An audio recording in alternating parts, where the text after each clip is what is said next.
Our job is amazing. From new teachers, like me, to veteran educators, we each have the ability to inspire, to guide, and to achieve great things. This is how I responded to a tweet from the Chartered College asking the question, what would you say to your fellow teachers given centre stage, a mic, and 10 minutes? I'm new. I'm very new, but I truly believe in the impact that each and every teacher can have every day in their classroom. Let me tell you about one such teacher who hit the news in the Midlands 2 years ago. He was retiring after teaching history at the same school for 50 years. Memories of his service, which were shared online, read, "I have abiding memories of his direction in the school productions. He coached first 11 cricket and introduced hockey to the school curriculum because, in his own words, he had nothing much to do in the winter. He led the Battlefields tour every year since 1982. A legendary teacher, it was a privilege to be taught by him." This one man shows just how much of an impact one teacher can have and how many young people they can inspire. And I am testament to that because Mr. Southworth was also my teacher and he inspired me too. And in spite of this phenomenal opportunity to educate, what I'm hearing about what's ahead for me is daunting. Why are you doing it to yourself? Don't do it, and get out while you still can. I find it hard to understand after making all this investment, time, money, effort, sweat, the occasional tear, hopefully no blood, why you would not want to continue to make that positive difference that we all set out to make in teaching. It occurs to me, though, that people do stick at it. No one set out in teaching to leave the profession after just a few years. And with the thousands upon thousands of teachers out there, it also must be true that we share common burdens, deal with common issues, and face common challenges.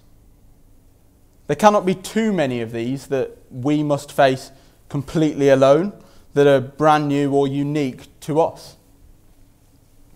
And so, with that in mind, I'd like to take a few minutes here to address myself.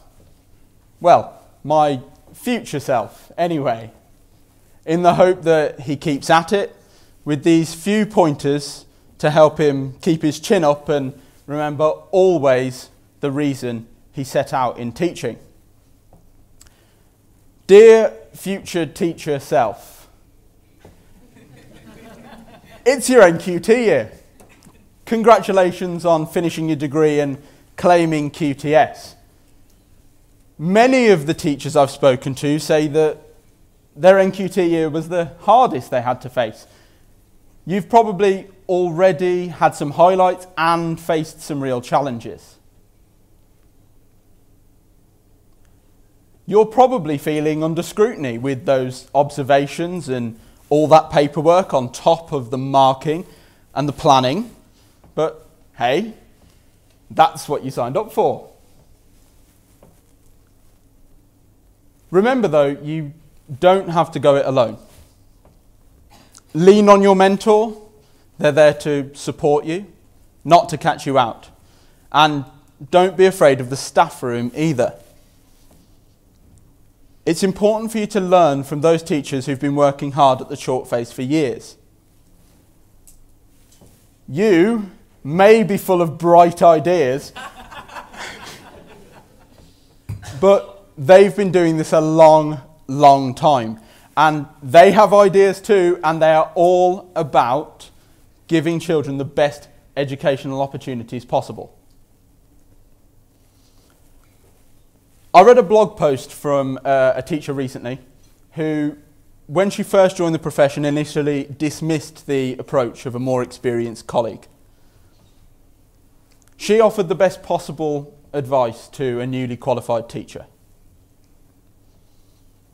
Seek out the most experienced teacher in your school. They may be the grumpy, curmudgeonly one in the corner of the staff room. Don't dismiss them as a dinosaur. Seek them out. Visit their lessons. Learn from them. I promise you, they have a lot to offer. Maybe don't call them grumpy or curmudgeonly, but definitely learn from them. So now, a few years pass and I've now been teaching for 5 years. And what's even more exciting is that finally I've grown a beard.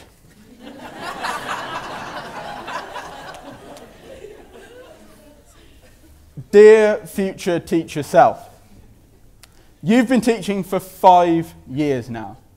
That's fantastic. So by now you must have it all figured out. You've been in the classroom for this long, so by now you must have cracked your workload and have all the answers. But that's not necessarily how you feel. You are taking on new responsibilities and you might even be mentoring new colleagues. And yet you still don't have all the answers.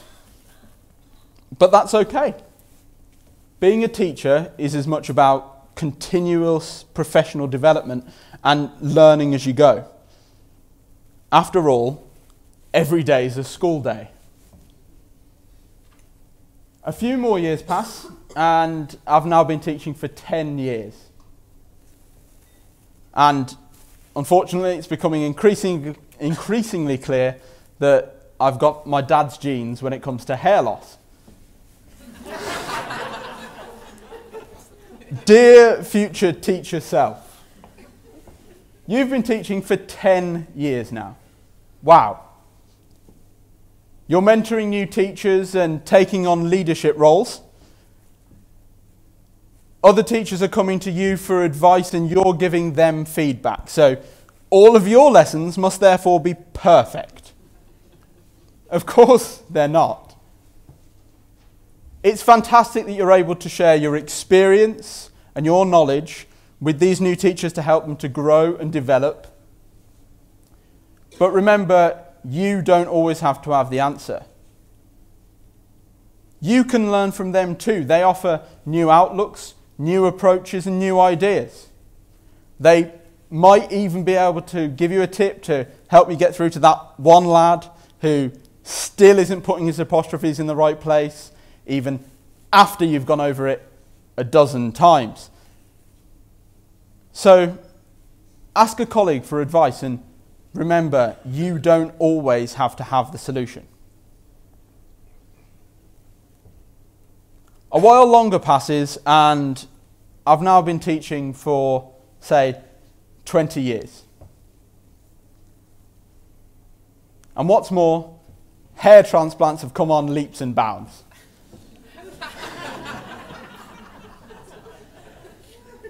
Dear future teacher self, you've been teaching for decades now, or at least it certainly feels that way. You must by now have all the answers. You are the most experienced one, the one offering that sage wisdom and advice. And yet, you're still always looking to develop your practice and pedagogy to meet the current changes.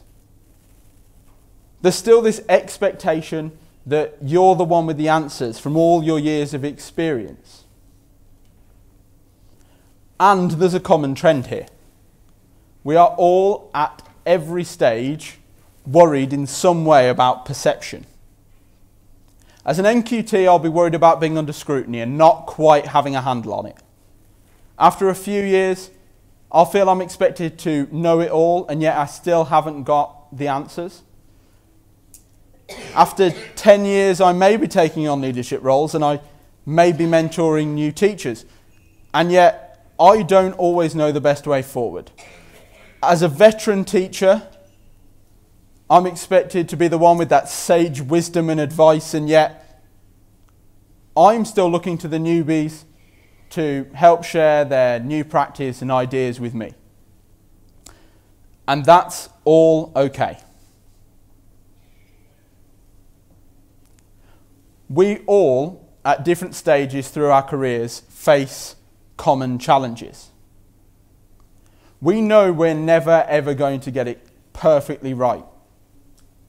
With everything that's changing and all the different circumstances and everything that evolves in education, the most important thing is that we are still there.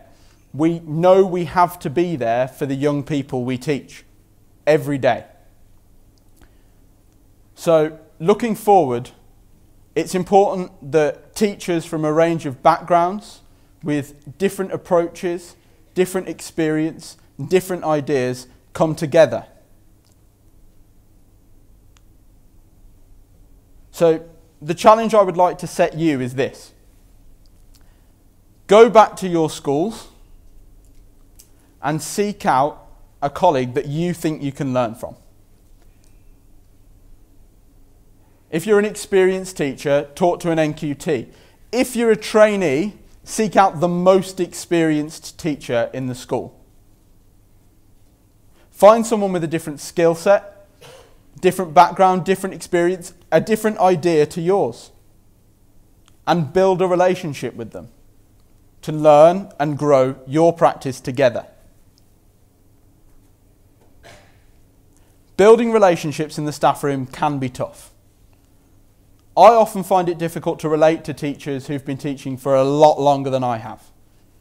I feel like I've been teaching about 10 minutes, while they often feel they've been teaching for about 100 years.